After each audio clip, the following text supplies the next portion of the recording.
Hi, everyone. Today is day 6 of Reclaim Your Power. Mm. And this is in alignment with the United Nations initiative of the 16 days activism to end violence against women. We have with us here today Victoria Lorient-Faibish. I hope I said your name correctly. Yeah, perfectly. Thank you. Hi, Victoria, and Hi, welcome Sharon. here. Yes. Hi, Sharon. I am so happy that you're here with us today. And Victoria is an Yes. expert. She is a registered psychotherapist. And what's really interesting to know is that she's not just a psychotherapist, but she's a holistic psychotherapist. Mhm. So that soothes my heart, when I hear the word holistic Oh, psychotherapist, because you're just blending in spirituality and science together to mhm. serve your clients. So Mhm. that's very beautiful. And Victoria is a professional member of the Canadian Counseling and Psychotherapy Association. Since 2005, she's a registered psychotherapist with the College of Registered Psychotherapists. She has a bachelor's degree from the University of Toronto. Then she has a master's degree in education with a concentration in psychology. And she has over 25 years of experience. She is a relationship expert, life coach, and author of 2 books, and an award winning inspirational keynote speaker. I was there when I heard her say that deliver that speech, and it was incredible. I fell in love with Victoria. She's Uh-huh. such a wonderful, warm hearted person. Her skilled communication style fosters deep self awareness in her clients, leading to change and healing. Her focus is to disrupt multi generational family patterns. That is so interesting. She Mm. has a master's degree in educational psychology, and her influences include Eastern philosophies, the basis for her brand of holistic psychotherapy. She's written books. She has a YouTube channel with over 3.79K subscribers and has over 600,000 views. Wow, we have a star. We have a star with us. Well, I'm like, I love when people go through the whole, I send you the bio, but you're so generous and, expressing it all. So thank you again. Yes, I like to acknowledge the person who's come and given me their time. Oh, So I thank am you. responding back by giving the time to acknowledge that. So welcome once again. And Thank you. and is there anything else that you would like to share about yourself, just to create an atmosphere of warmth? I know you're on TikTok. Tell us a little bit about what I just got onto TikTok recently. I mean, in these pandemic times, looking for creativity, entertaining people, inspiring people, educating people. But it's always so interesting to leave it in, to bring it into like a 30-second, 1-minute bite, and right. and it's sort of a whole new world of people to access, because I'm on Instagram and I'm on LinkedIn and I'm on YouTube and I'm on Facebook, and I'm very active in all those ways, so that people can, in different aspects, YouTube, different ways that we commune with the Right. world. But TikTok is a new world, and I'm enjoying it, and I invite people to join me on my TikTok because it's a It's lot of fun. it is fun. I've watched my kids play around with it. But the fastest growing demographic is us on Right, TikTok. It's, the right. fastest growing demographic is folks that are in their middle years. The best years, the The golden best, years of the life. absolutely. Not golden, middle. Middle years, Yeah. okay. Um, right. Having said that, we are here to help educate and make people aware about what violence against women could look like, Mhm. so that they can take the necessary. If they're well informed, they'll know what to do with it. Yeah. That's the only way to stop violence or Yeah. end violence, is Yeah. educate yourself on that topic. Absolutely. So I know that as part of bringing in awareness on violence against women, it is important to understand narcissistic abuse. Yeah. And I understand that you have a whole course on Udemy, and you teach people and educate them about narcissistic abuse. So please tell us a little bit about what exactly is narcissism. Okay, so the first thing I want to say is that, I find the word, he's a narcissist, she's a narcissist being thrown around a lot. Let me be clear that it's on a continuum, okay? Let me be clear that there is healthy narcissism. When you're a child and you need to be me for self-preservation, that's healthy narcissism.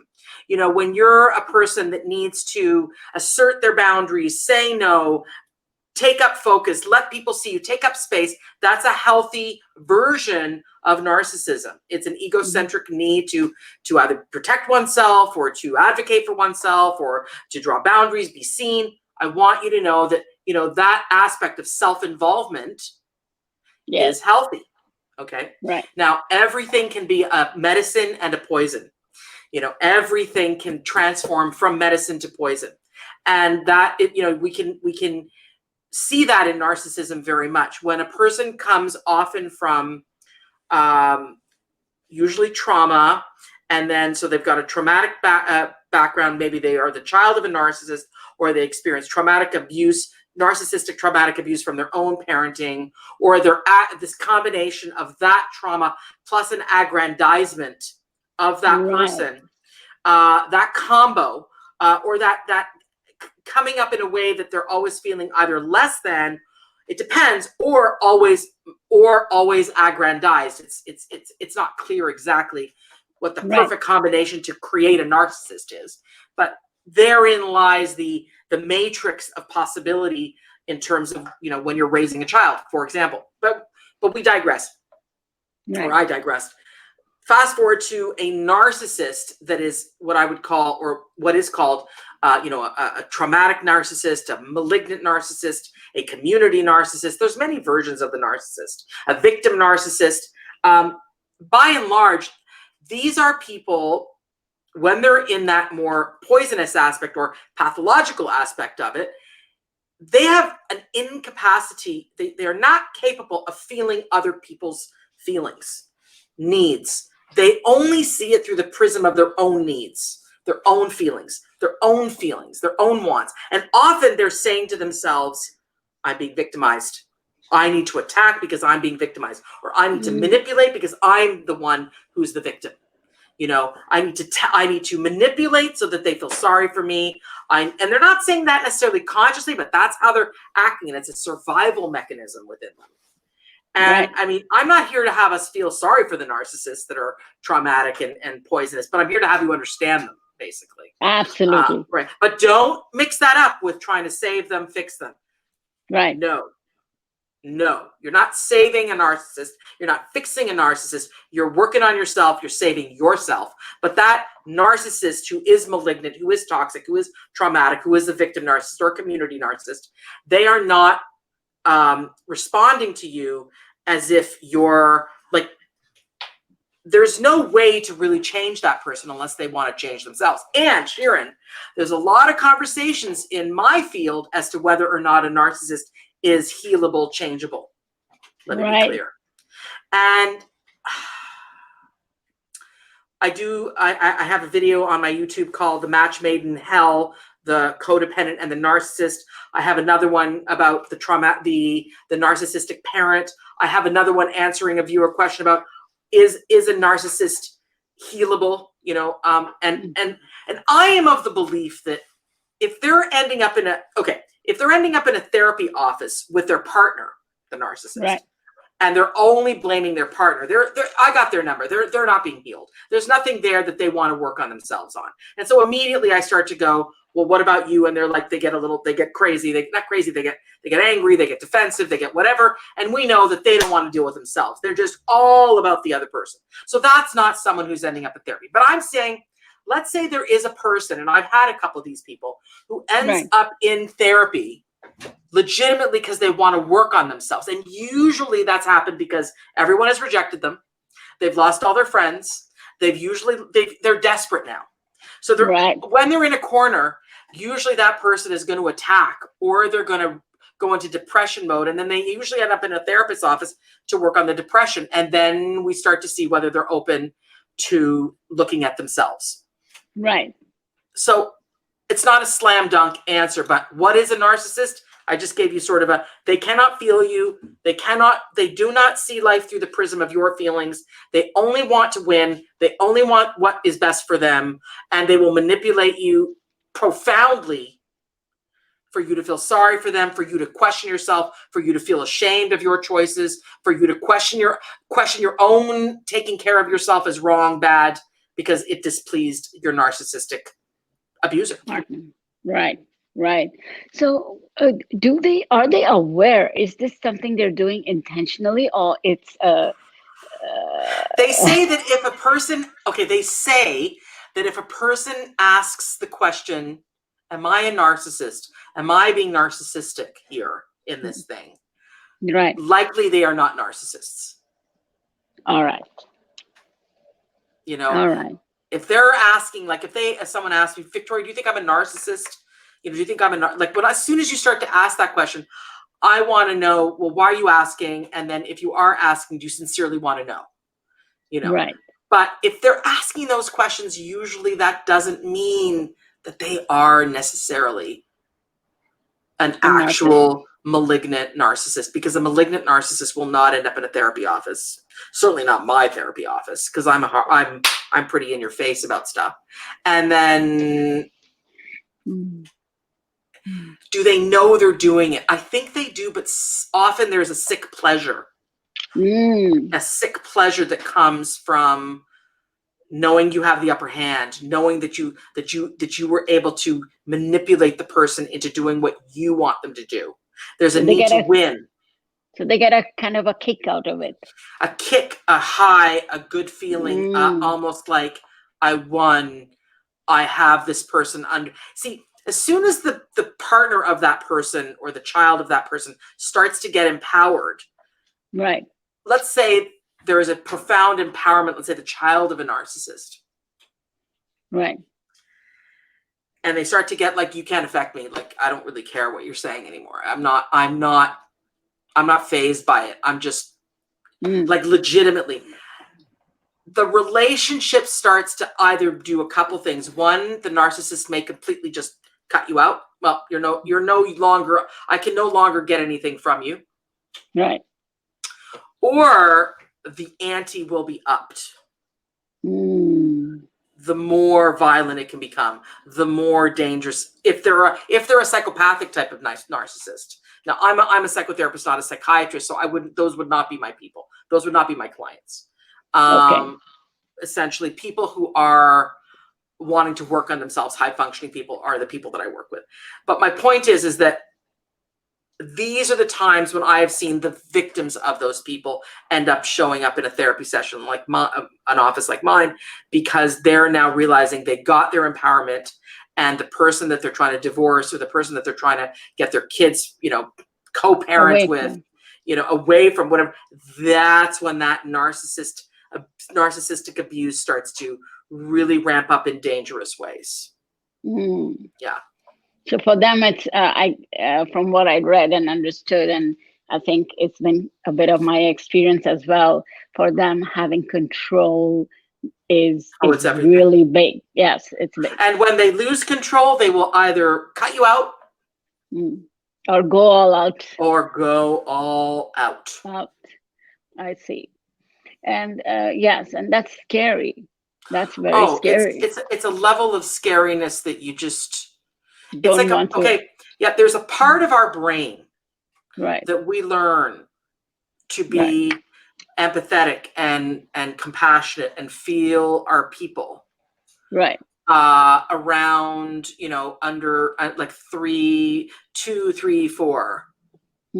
That's when it's starting to happen, where you have this combined experience of me, mine, 2 years old, and then you start to learn, okay, you got to get along, 3 years old.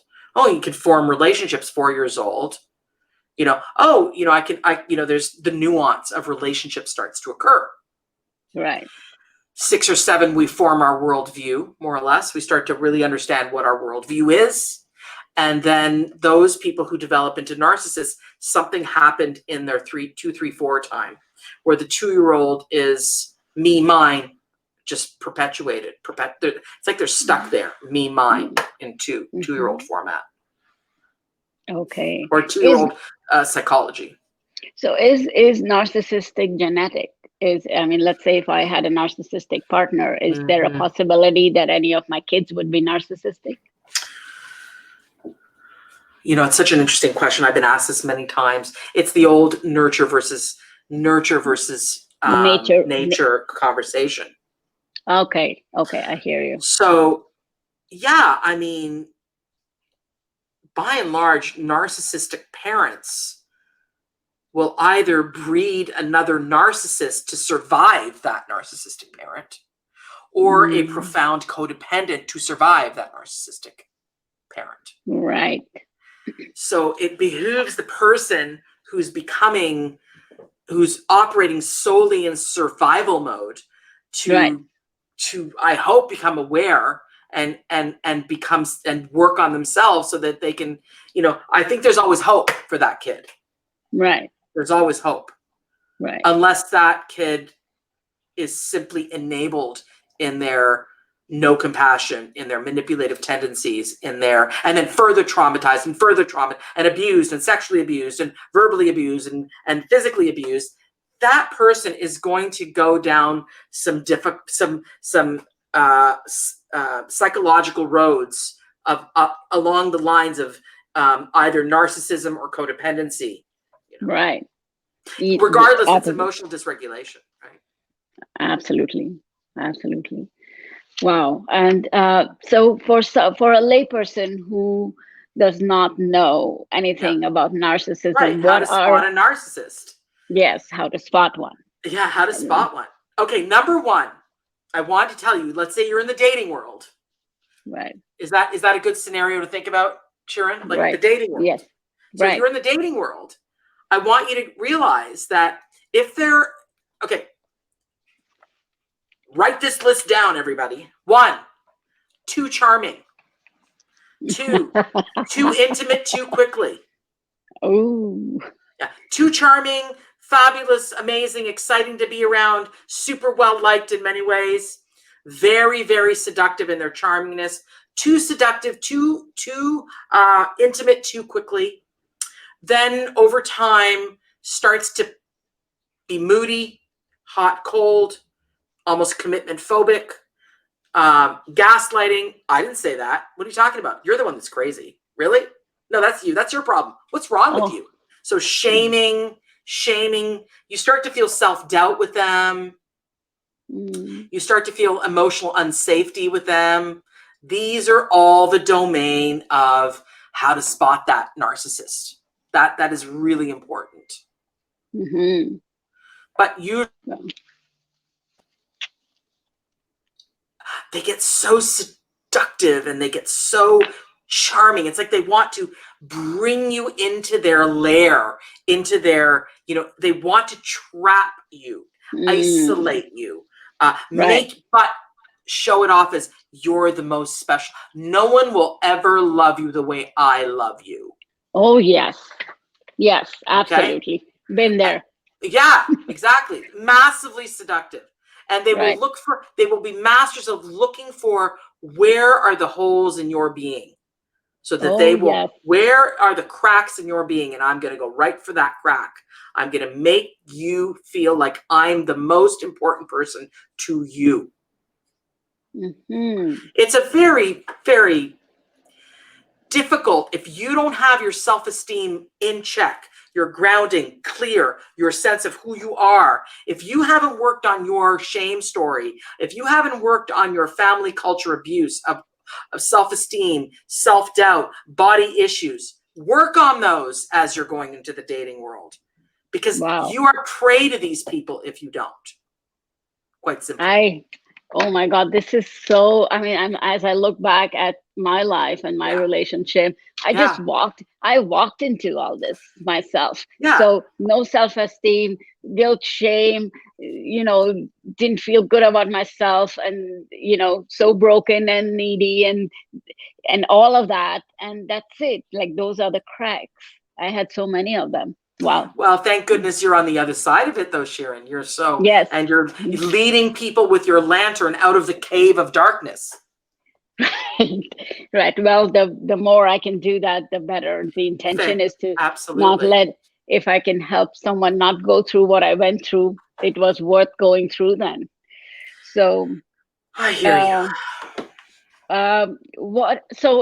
Let's say, it's COVID times, people are locked up behind closed doors and already trapped in narcissistic relationships. Oh my gosh. Yes. Right. And that's a very difficult experience, I can imagine. And so let's say someone who's a victim of narcissistic abuse is considering making a choice between whether I should leave, whether I should stay in that relationship. What are some good plan? What's your question? So what are some of the factors to consider, as you said, the plan? You need to here's what I've recommended many people. Get a hold of all the passwords of all the bank accounts. Understand what the financial situation is. Understand where all the ownerships are of the houses, of the cars, of the insurance policies. Who's the beneficiary?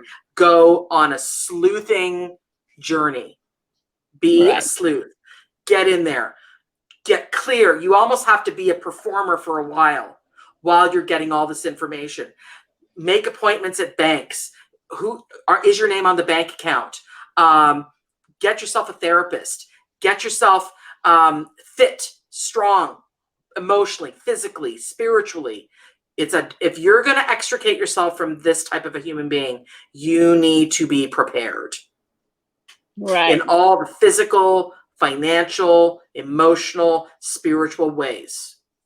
Right. And don't do it alone. Get a team. Get supporters. Get a game plan, get an alternate place to live. Although I want women to own, like if it's a woman with a traumatic narcissistic husband, for example, that's not always the case. Sometimes it's the other way.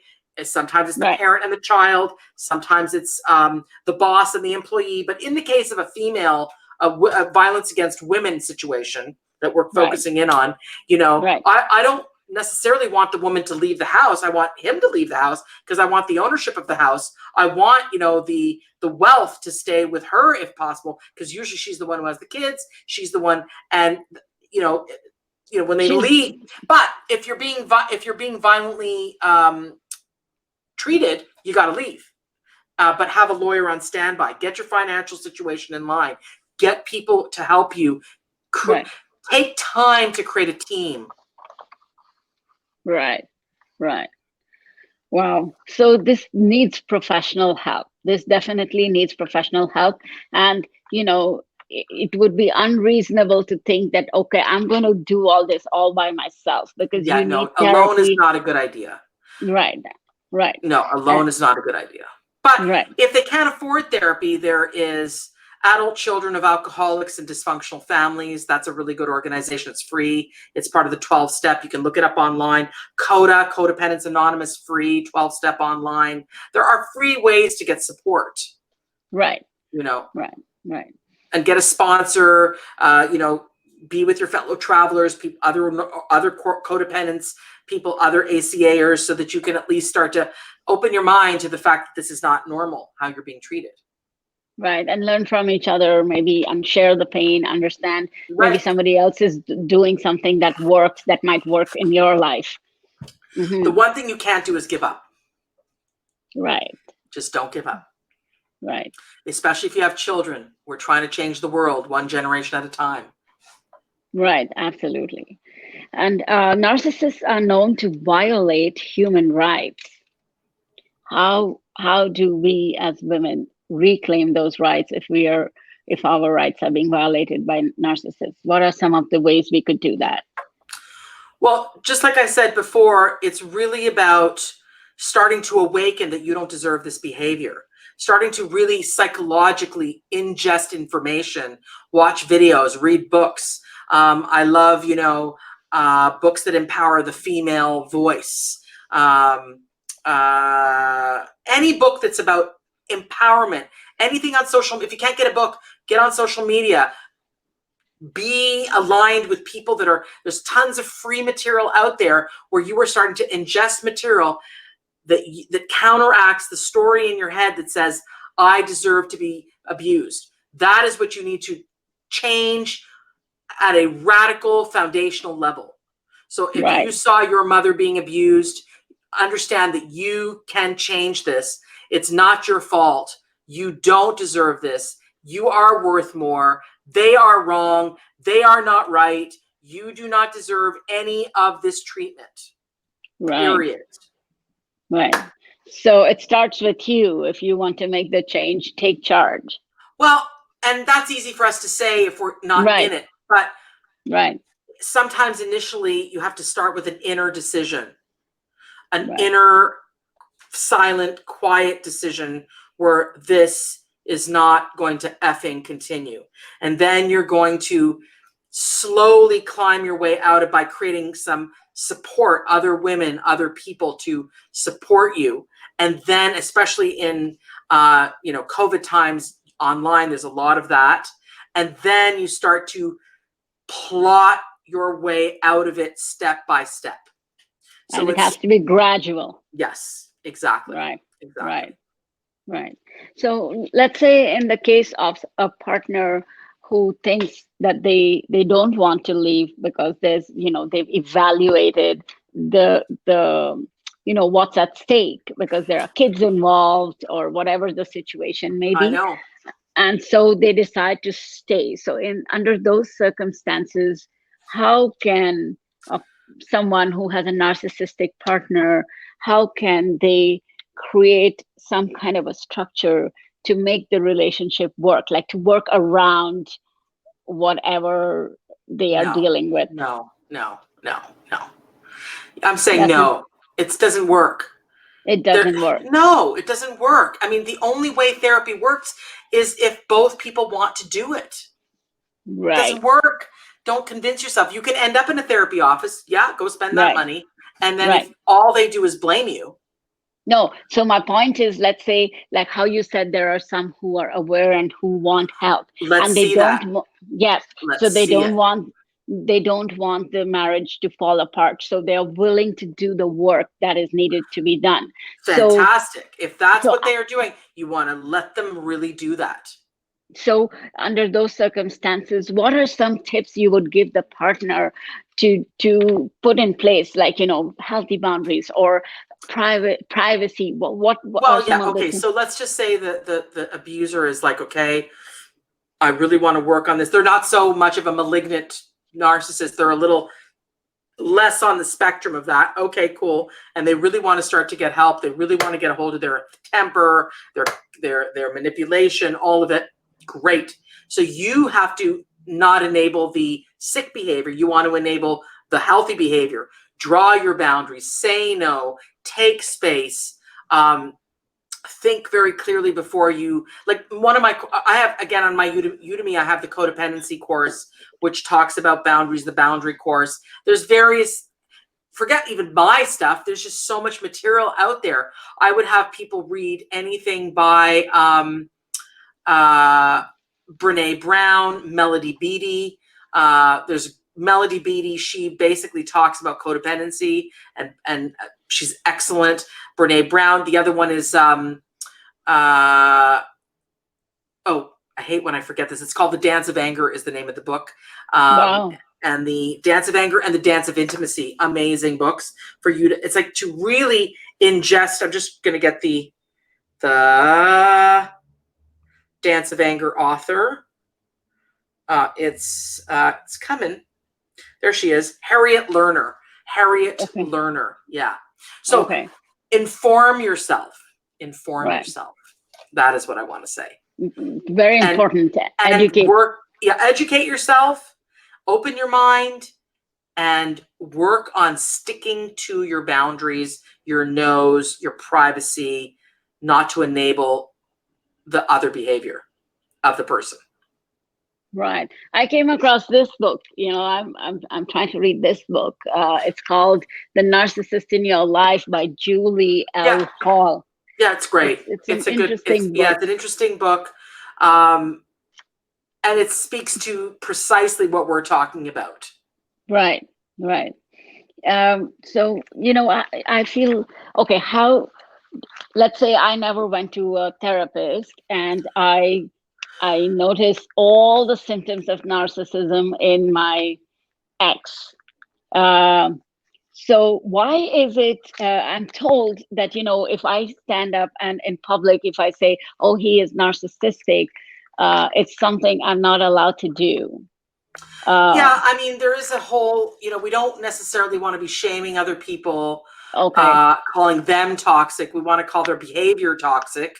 right, And again, it's on a whole continuum. Let's say they're being violent with you. Yeah, you better call them out, but, publicly protect yourself. But I'm not a fan of just throwing around the narcissist label, just generally for there needs to be a considered thought about that. right. So what I'm trying to know is it like, am I not allowed to call a narcissist a narcissist? Are you not? Of course you're Yes, allowed. Absolutely. yes. Okay. Absolutely. Okay. Because I was told that you're not supposed to call a narcissist unless he has been diagnosed. Well, there is that. There is All absolutely right. that. I do not want people just throwing the title around, because we can use that against people, and it's not fair. Right. If there's been an actual, it's a tough thing, because how does a narcissist get diagnosed? Do they end up in therapy? Most narcissists don't go to therapy, so it's a real tough thing. You'll have to look at a collection of their behaviors, and usually that'll be vetted by someone who knows about narcissism, and then you can really, own it. But I would say that public shaming generally with a narcissist could get you into some problems. Because they could turn around and really feel attacked and cornered, and then then that's going to be an interesting, sometimes dangerous outcome.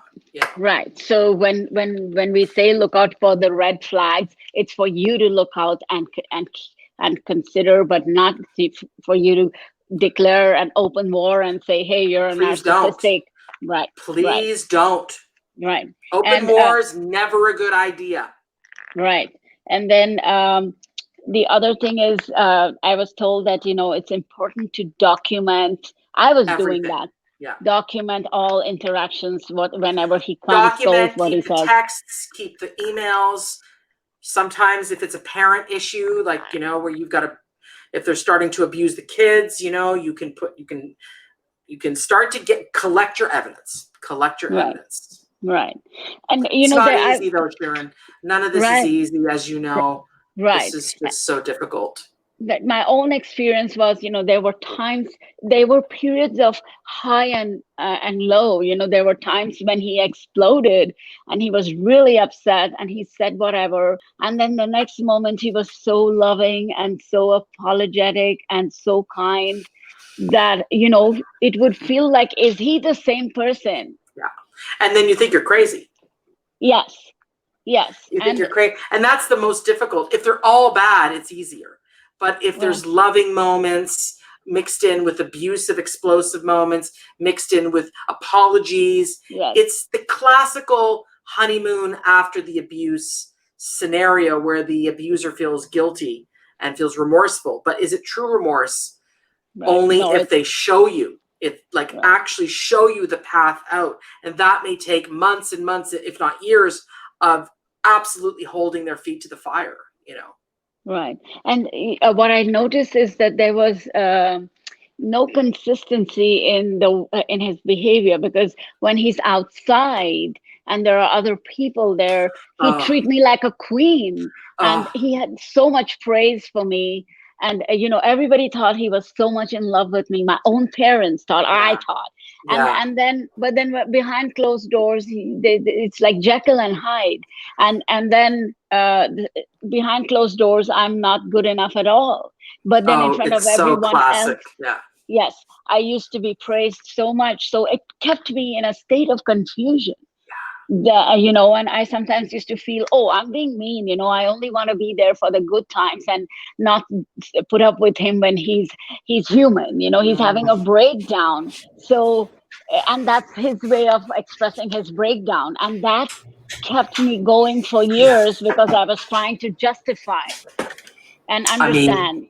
yeah, it's the narcissists look to destabilize people, and Right, they look to you know I mean, it's not always they're doing it purposefully, but that's part of the volatility of the relationship with a narcissist. So it's like there's an incredible benefit that is derived from the person they're in a relationship with being destabilized, so that often they can point to the destabilized person and go, you're the problem, you're the one right, that's off kilter, right. and this business about public positive, private toxic behavior is, I mean, what it does is it causes the self-doubt.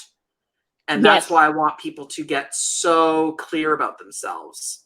It isn't normal behavior when there is such a dissonance between the public and the private.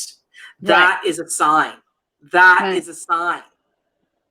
right, Okay? right, right, In and of itself, that is a sign right, right. of a And it's toxic narcissist. right. And it was so difficult because there were people coming to me and saying, he really loves you. And he's saying, he's always talking And that's about you. part of And the creating isolation. That's an isolation tactic. It's like you are now mm, isolated from the people who witnessed him being really nice to you. yes, And so you're calling to complain about him. Oh, what are you talking about? It must be you. right. You know? That's how, well, that's how it occurred to a lot of my family members that he's this kind, generous, loving person. I think there's something wrong with her. Yeah, there's something wrong with her, and there's a story that's now being built over Yes, time and years yes, about, and especially if the woman came from a family culture that belittled women, devalued women, or right, where also maybe the father was a narcissist. That's the other thing. A lot of women who have narcissistic fathers or narcissistic parent will recognize the narcissism in their partner and will find that to be familiar. right, And that's an interesting thing too. Or a sign you want, you as you're coming up in life, you really want to work on not like say to yourself consciously, I want someone opposite to my father. I want someone right, opposite to that treatment. And don't right, just go with what feels comfortable, what feels normal, what feels like you always are doing. No, go with the opposite. Do right. therapy, especially if you grew up with in a family that belittled women and devalued women and didn't let women be, empowered voices. Right. So you find a new way of being. I mean, if being empowered is something new, so obviously you need help in understanding what it all Working on means. that, absolutely, Yes, absolutely. yes, yes.